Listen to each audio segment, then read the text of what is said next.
Hey guys and gals, what's going on? If you're anything like me, you've probably been playing a lot of Valheim.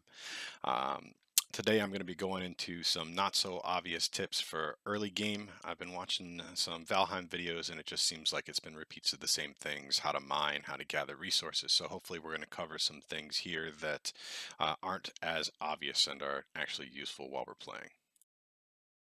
One of the first things we need to talk about is the rested status. The rested status is going to help us regen health and stamina faster when we're out in the woods. So when we get swarmed by those gray dwarves in the black forest, it's going to allow us to kite them out a little bit and regen our stamina much, much faster. To get the rested status, all we have to do is stay in our house with a roof, a bed, a fire, and a little bit of furniture for a certain amount of time until you see the rested timer appear on your screen. This is going to get longer the higher comfort level you have in the house is.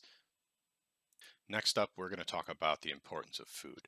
As you start out, you get a couple bars of stamina and 25 hit points. You can have up to 3 pieces of food active at a time, and each one has a different duration. So we're going to start out with grilled neck meat and grilled raw meat from deer and boars. We're going to be finding raspberries and red cap mushrooms. Honey is going to be in the meadows from the bees. Then when we move on to the black forest, we're going to find yellow mushrooms in the burial chambers. We're going to find blueberries. Eventually we'll find carrot seeds. As you move on to the swamp, you'll find turnip seeds. All of these are good to eat in the interim, but eventually we want to move on to farm. Farming and the cook pot are going to allow us to move on to longer duration foods with better buffs, as well as start to get into some renewable food sources. As you can see here in the soups and stews, as well as the grilled meats, the duration of these is almost twice, if not longer, than just eating the basic foods. So let's go over to the cook pot real fast and check out some of the recipes. One of the first recipes we'll have access to is going to be carrot soup. After carrot soup, we're going to find turnip stew and sausages. Then we'll be able to do queen's jam as well pretty early on. That's very simple. Once we have enough bronze put aside, we'll be able to make a cultivator and really kickstart our farming. So all of the carrot and turnip seeds we're going to be finding in the wild, we can plant and they're going to turn them into just turnips and carrots. The rule of thumb is to plant all of these and then take the harvested crop and replant about half of them as the seeds. Each carrot or turnip you plant is going to produce 3 seeds. This is what lets us kickstart that replenishable food source so that we don't have to go out and gather as much food. Finding and killing beehives in the meadows is going to drop the queen bees, which lets us do the beehives. Each one of those is going to produce 4 honey for us. Over here on this side of the base, you see that I've got the turnips set up the same way. About half the crop is growing turnips, and the other half is replenishing the seed stock.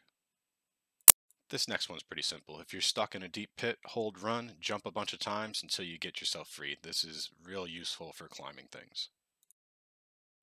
As we set out exploring, map markers are going to be extremely useful. To make a map marker, all we're going to have to do is select the icon we want on the right side of the screen and double click on the map. This is going to open up a text box and let us label it what we want. If we need to ping our location to a fellow user on the same server, just click the metal mouse button.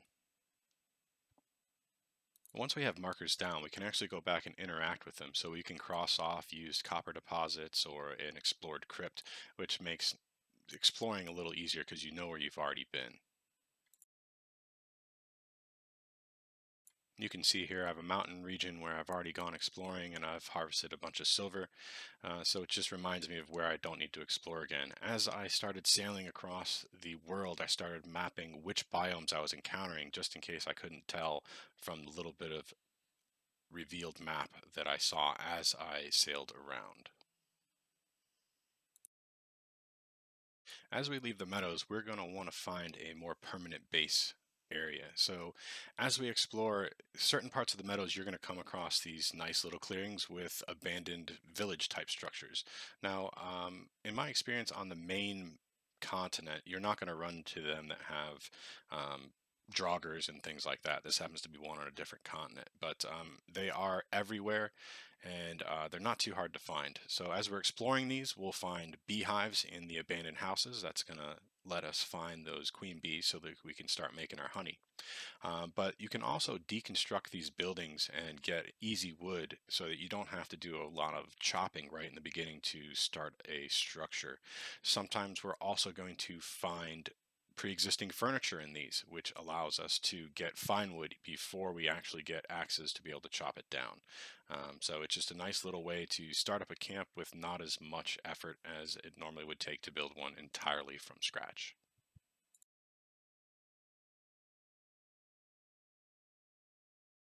Now that we've picked out a location for our base, we're probably going to need to level some ground. So all we're going to need to do is get ourselves a hoe. You'll notice that the durability of items does make a difference. This one's only got 200 hit points, but if we upgrade it to level 3, it's going to have 600 hit points. This is just going to let us use the items longer. So with the hoe, we can level ground, raise ground, make a path, and eventually we'll be able to put paved roads in. So first, we're going to start out by just leveling the ground. The point that we're standing on is going to be the plane that the ground tries to level to. So here you're going to see I'm just going to make a quick little level area to start with. As you watch, you'll see a small yellow line in the center of the target. This is going to show us the distance up or down that our marker is. So if you want to level on the plane, just click where you want. But if you want to level below, hold the shift key and that target will actually drop down to the current level and it will level down there. Making slopes is relatively easy. Just place the marker directly below your character as you gradually walk slowly forward, plopping down the hoe every couple of steps. Raising the ground can be a little bit more challenging. You're going to want to put the marker at the edge of your targeted area, and it's going to bring up a giant section as you go. Trying to just start from the bottom and work your way up is going to use much more stone. Here we have a couple of simple roofing guides. As you can see, this is a 2 wide, 3 wide, and a 4 wide, so you can kind of get an idea of how they all piece together. About no matter how far apart you put them, they'll almost always line up, whether using the 45s or the 26s. The cross members really make it nice finishing piece. As you look at the ground, you'll notice pieces are blue, green, and yellow as they go up. This is the actual structural integrity of your build. Blue pieces are going to be the foundation, and as you get up, they could be weaker. So you're going to want to make sure everything's reinforced properly. This last one's my favorite height. It's not as claustrophobic. It's about 1.5 high. Um, Next tip, you can easily hide a stone bench or your tool bench in the ground and cover it with the wood, and you don't have to worry about enemies getting to them quite as easily. Last up, we have the 4-meter poles, which are made out of core wood that we find in the Black Forest. These are going to be about 2 walls tall and just give more of an open air feeling. When you're exploring the Black Forest and you find skeletons outside, they're most likely right next to a burial chamber. There's this one that's below ground, and you'll find another one that looks like a cairn made out of rocks. Where there's a troll, there's usually a troll cave. These are really dangerous early game, but it does bring into the importance of learning to block. You can block the larger creatures. It does take some practice, and you're probably going to die, but once you get it down, it makes it much, much easier to handle a troll in a cave.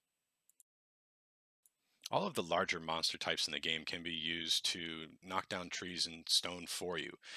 Locks, stone golems, and the trolls. You do want to be careful because they typically hurt a lot more if you accidentally get hit. Here we can see just how important blocking is when on a mountain with a stone column. These things pack a punch, especially when you're not geared up. So it takes a couple minutes to get used to their ungainly swings and figure out the block sequence, but it definitely is the difference between your life and death in Valheim. This little tip is something that I didn't know for a long time. Copper deposits are much, much bigger than you think they are. Once you've skimmed the surface, just keep on digging and you'll hit copper again. This rock goes deep into the ground. When you're out exploring and not gathering researches, I can't explain how important it is to be able to take a portal with you so that no matter where you go, you can plop one down and easily port back to your base, repair your items, drop off wood and stone, and also get that rested buff. Eventually, we're going to make a boat and we're going to go out on the open seas. Knowing how to read the wind meter is very important. On the right side of the screen, you will see that the wind is highlighted. But as we turn into the wind, it goes dark. We need to cut sail and bring the boat about. Once the wind comes back up nice and bright, we can go back to full sail, and this makes your life so much easier. This took me a long time to figure out. Every once in a while when we're out exploring, we're just going to get really lucky. This is a turtle of some kind that has barnacles on the back that are used to make the sea serpent harpoon. And as I went to mine these, I found a sea serpent and yeeted him directly out of the water onto the rock and was able to kill him and collect my first trophy and scales. It was rather hilarious. When trying to pull a serpent up on land, you do really want to pay close attention to your stamina meter. When actually out hunting them, I do recommend you keep a couple stamina potions. Once you get the serpent on land and let go, you just bash it till your heart's content and hopefully kill it before it gets back into the water. The serpent can be used to make a shield, and the meat is fantastic for grilling and soups. The turtle itself has these barnacles on the back that we're going to want to mine for the chitin. Um, you can very easily make this turtle mad, and it does sink into the water, so you want to be careful of how far away from your boat is, because if you run out of stamina before you get back to your boat, well, you drown. Well, guys and gals, that's all I've got for today. I hope some of these tips will actually make your gameplay easier. And remember, as we explore, you're going to encounter some weird things, try some weird things, but remember, Odin is watching.